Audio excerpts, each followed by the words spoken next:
Everyone lines up like beads on a string. Heads bent. Bags bumping knees. The DFW gate glows with that late-night hum, coffee steam, boarding chimes, tired laughs. She is just another traveler in a gray hoodie. Faded jeans. White sneakers. Seat 27C. Paperback open with a cracked spine. Nothing to see. Right. She keeps the hood half up. Stray hair tucked. Her hands move with a quiet neatness. Ticket, phone, bookmark, like she has rehearsed being ordinary. She smiles once at a toddler. No teeth. Soft. Brief. Then the smile folds back into the page. People misread her. The businessman in 3A does. He glances down the aisle and marks her as no one. The flight attendant does too, tapping a manifest, counting heads. Even I do, if I'm honest. That's how anonymity works. A curtain you wear. Raz Kaparda. She sits. Window shade half open. Wings stretching outside like a quiet animal. She checks the overhead panel, the oxygen mask cover, the floor lighting track. Just a casual glance. Or so it seems. Why do her eyes track like that? Why do they measure? We push back. The cabin dims a notch for takeoff. A low tremor passes through the floor. The engines rise, round and full, and the Boeing 777 lifts as if it remembers home. Dallas drops away in a lace of sodium lights. Talk is small. Ice clinks. A baby squeaks and then sighs. She reads her paperback, left thumb steady. But sometimes the page doesn't move. Sometimes she's not reading at all. She's listening. To what? To everything. I'll tell you the legend later, but hear this tease now. 2 F-22 Raptor pilots once heard a woman's call sign and froze mid-flight. Not paused. Froze. Hands hovering over throttles. Eyes hard and wet. They whispered the name like a myth stepping out of fog. That name? We'll get there. For now, 27C. She crosses her ankles. White rubber squeaks against carpet. She breathes through her nose. Shallow. Even. She stares into the dark and sees more than we do. Where are you watching from? A couch? A bus? A little screen in your hand while the city around you forgets your name? Ever wanted to be invisible on purpose? Ever hoped invisibility could save you? The cabin settles into the red-eye rhythm. Lights low. Screens softer. The Texas night becomes New Mexico sky, becomes Arizona hush. A drink cart rattles. She says, "Water, please." Voice calm. No wobble. The attendant pours. She says, "Thanks." That's it. No drama. No hint. That's the mask. Silent moment. She taps the paperback twice, rhythmic, counting beats no one else hears. The wingtip flashes. A shimmer of starlight slides along the cowling and goes. The seatbelt sign pings off. People loosen belts like secrets. She tilts her head as if a faint thread of sound has pulled it. Barely there. A tremor deep in the skin of the plane. You wouldn't notice. She does. She closes the book on a finger and waits. Do you ever feel a room shift before anyone speaks? Do you feel the hair lift at your neck when something in the world inhales? Outside, a moon haze. Inside, a breath held. At 7:42 p.m., high above the desert, something inside engine number 2 decides not to exist anymore. The first noise is a cough. A metal cough. Then a crack that punches the ribs of the plane.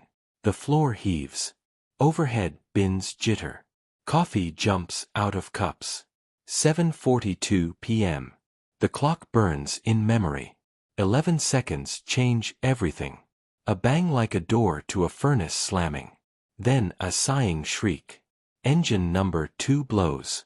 The right side shudders. The aircraft yaws. You can feel the tail hunted by a giant hand.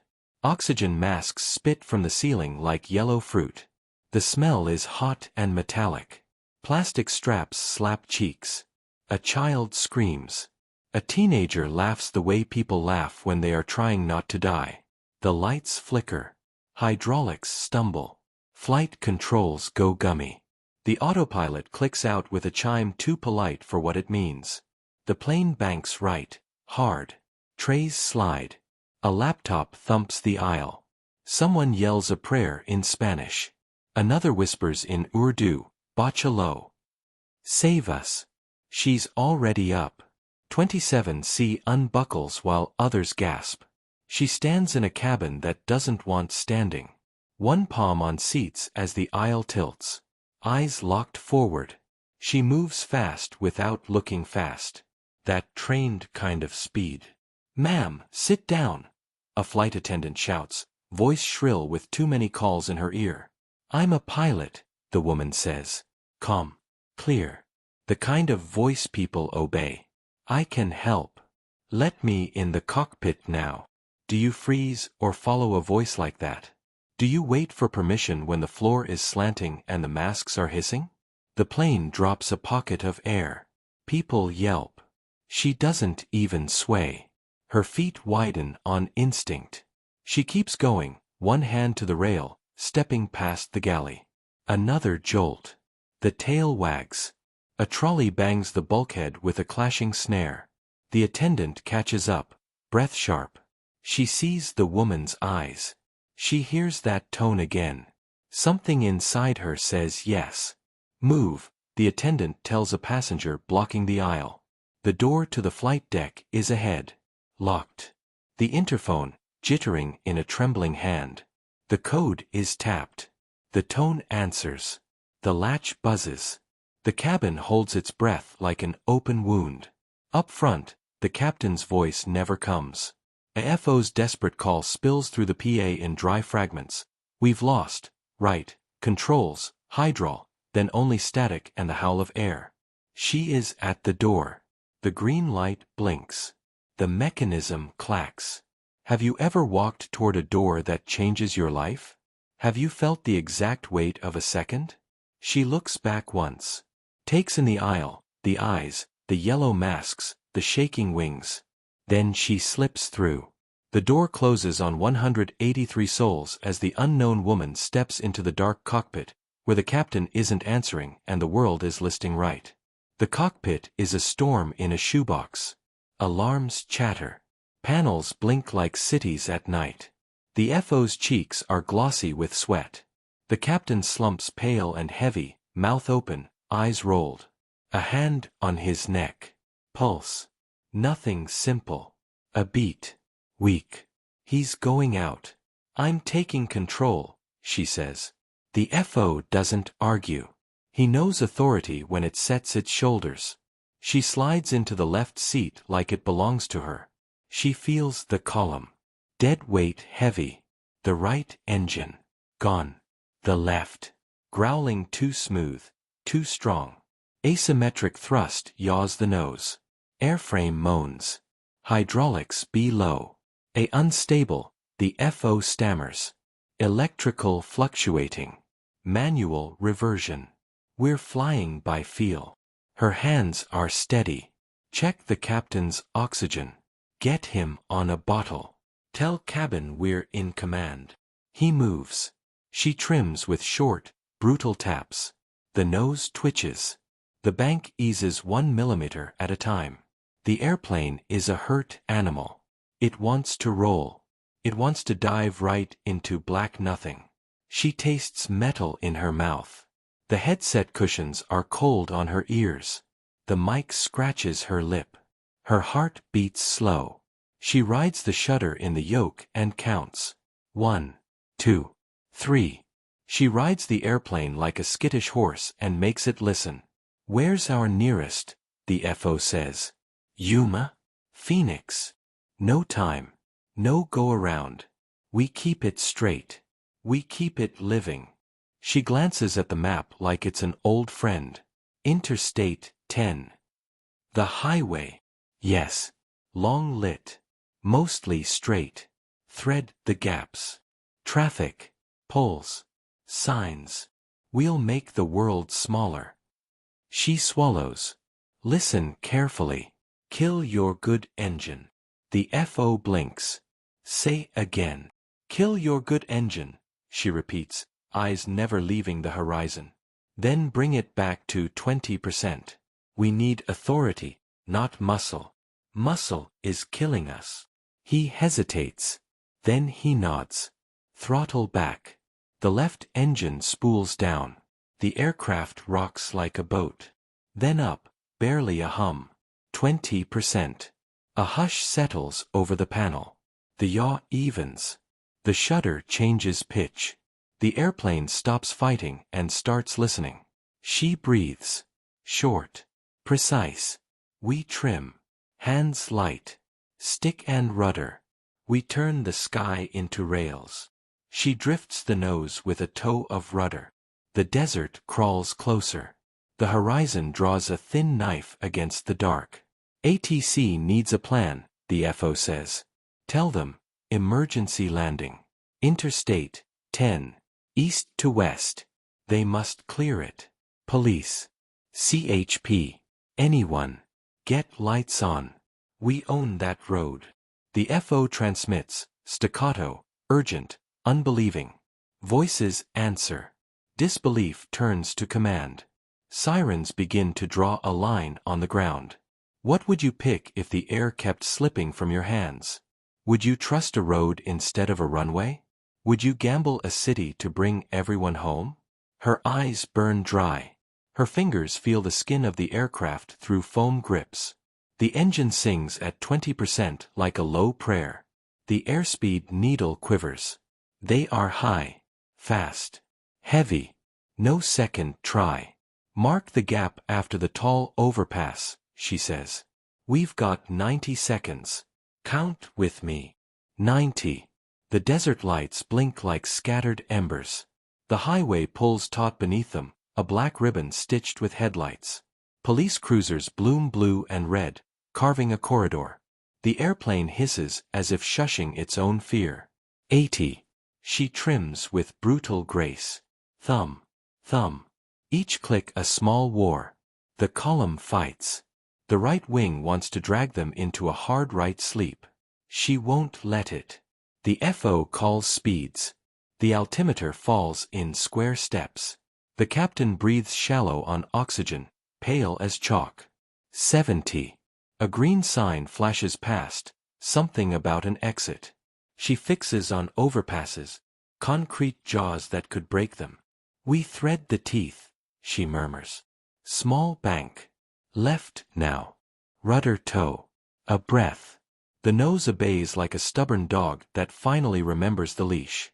60. The highway widens. A median glints. A truck driver, white-knuckled, stares up. His rig slows, hazard lights blinking like frantic heartbeats. She sees individual taillights. She judges distances in heartbeats and street lamp flickers. 50. The FO's voice is tight. Too fast. Drag, she says. Give me flaps where they're honest. The system groans. Partial response. Enough to bite the air. The fuselage shivers. The tail groans through its bones. 40. Another overpass, he warns. We go under the sky between the teeth, she says. A whisper. A vow. She eases the nose, then kicks a hair of rudder. The wingtip clears a lamp by a grace you could measure in coins. 30. Now the road is theirs. Sirens fade to the edges. Red and blue paint the belly.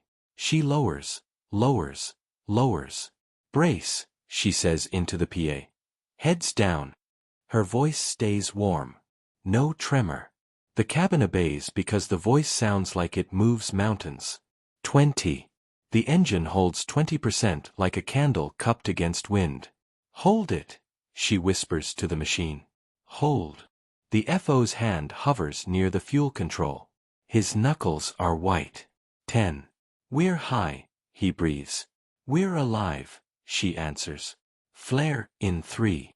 The highway leaps. The nose rises a breath. The gear screams awake. Tires kiss asphalt. Then slam. Rubber tears. Smoke roars white and bitter. The cabin shrieks. Overhead panels rattle like teeth in a glass. They are on. They bounce. The left main thunders. The right, twisted by dead weight, skitters. She rides the monster on reins of fire. The nose tries to slam down. She nurses it. The centerline is a rumor. The world becomes vibration and heat and howling breaks. A sign rushes at them. Exit, arrow. She muscles the yoke. A light pole claws at peripheral vision and misses by a syllable. Sparks spit from a belly panel. A side mirror from a truck snaps and cartwheels away into night. Reverse. The FO asks, voice breaking. None we trust, she says. Stay with me. They blast under an overpass that fills the windshield with concrete ribs. The roof clearance is a miracle measured in knuckles. Sound compresses. The world thunders. Then they burst out into open dark again. She eases the thrust even lower. The brakes fight near the edge of melt. The tires howl like animals that know names. Have you ever held something breaking and asked it to hold you back? The speed bleeds. The howl becomes a groan. The groan becomes a long, mean hiss. She keeps it aerostraight between patrol cars and yawning shadows. The nose dips. The world narrows to a line of paint and the last 40 knots. Hook. The airplane shudders toward a final, ugly stop, one breath from ripping sideways, when she lifts her voice and says the only word that might still save them. Now. Now, she had said, and the FO kills what's left of the good engine clean. Power to zero. The yaw that was waiting to pounce never gets its chance. The nose settles with a bone-deep sigh. The tires cry once more, then fall into a scorched hush. They stop crooked under a blank patch of night, breath steaming from every soul aboard. Silence. Then sound rushes back like a tide. Crying. Laughing. Praying. A phone chirping with a cracked screen. A seatbelt clicking with panicked fingers. Somewhere, a soda can rolls a tinny circle and comes to rest. She is already moving.